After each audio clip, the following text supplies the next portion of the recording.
Welcome back everyone, this is MandoAllDay, back into the video, and in this video I'll be doing an overview of Superman Birthright, the deluxe edition.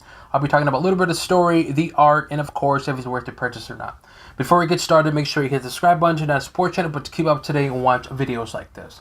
So let's take a look at front of the dust jacket, the spine, the back, and before I actually remove the dust jacket, I'm just going to show you the DM cover.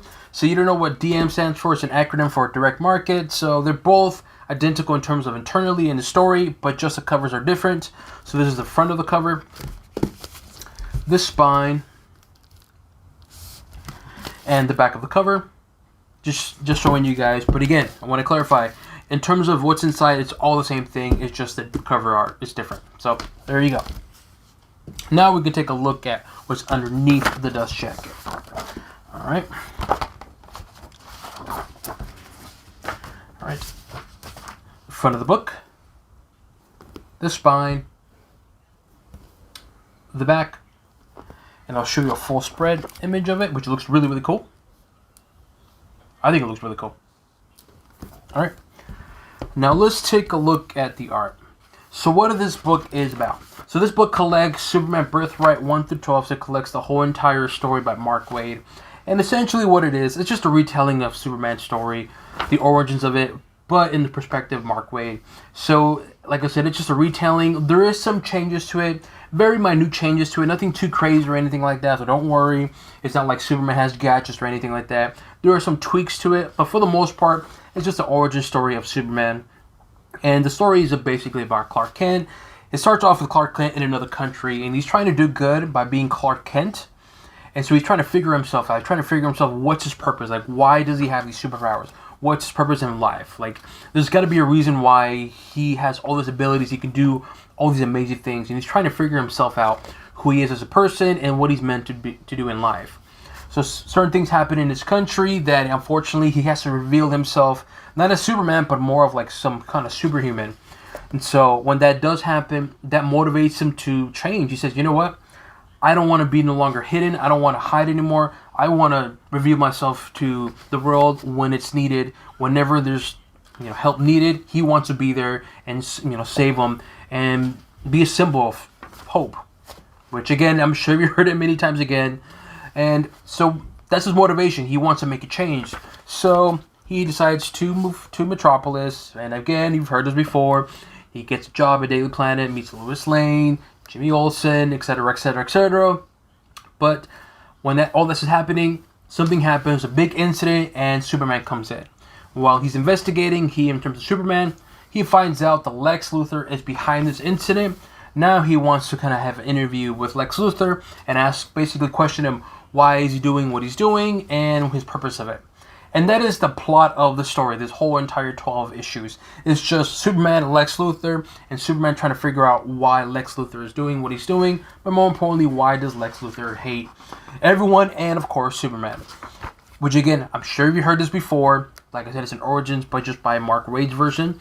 And even though it's an origin story we've heard many times again, I'll emphasize this again, it's all about writing. You can tell the same story, but it's all about how you execute it. How you go from beginning to end. And to me, this is a fun read. I really like this story. Like I said, we've heard this story many times again in terms of Superman, and it is exactly just that, just a retelling, but just in the perspective of Mark Waid and his writing, and I really dig it. The pacing of it is good. It's about average to above average. The parts that are slow in terms of pacing, it's usually because of character development. He's developing Clark Kent, Superman, and of course his interaction with his parents. But apart from that, the pacing of it is about above average. The art is really good too. I like the art. I can see some people not liking it because it does have a kind of weird look to it. It's not bad or anything. It just has this kind of a little different off to it. Like, I don't want to say anime, but it kind of is a little bit of anime to it. And again, I liked it. I think the art's good. Like I said, the pacing is good. This book does have the matte paper, which is... it's just okay, but it doesn't make sense to me because this is a deluxe edition, but yet it has regular matte paper. So it is what it is though. But like I was saying in terms of the story though, it's really, really good. I really dig it. I like seeing how Clark Kent or Superman has to pretend to be like a small, weak, timid guy. Because there's parts in this book where people are yelling at him and they kind of telling him, hey, stand up, defend yourself. But as we all know as readers, like, Superman is ridiculously overpowered. So seeing him try to pretend to be weak is funny, but a little awkward because he's trying too hard to be weak that he comes off like pathetic and like awkward. And there's times where he's trying to be timid, but he comes off, again, weird and awkward because he does too much. He's not very fluent with it. He's, this is, again, the origins of it. It's the very beginning of him being Clark Kent and, working at Daily Planet. So seeing him kind of transition to that, I really enjoyed it. I think it's fun. And of course, the interaction between Superman and Lex Luthor are really good. Also, it does have a lot of Lex Luthor origin story to it, and which I really, really like, because it gives you the background of Lex Luthor and his motivation, his reason why he hates Superman.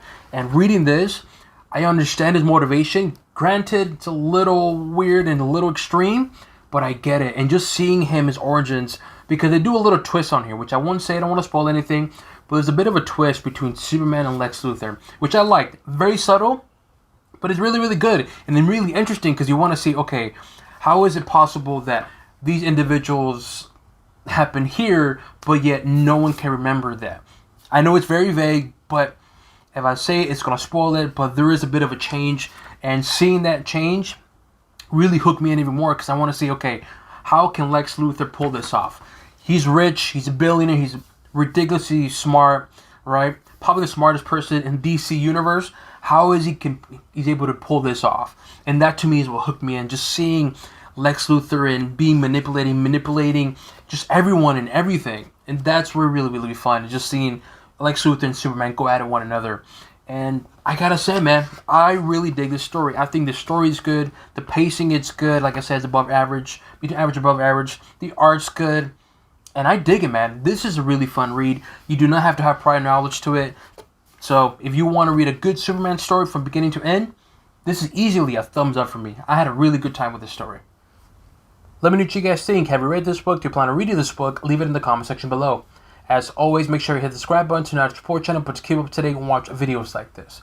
So it includes an overview of Superman Birthright, the deluxe edition, and on to the next one.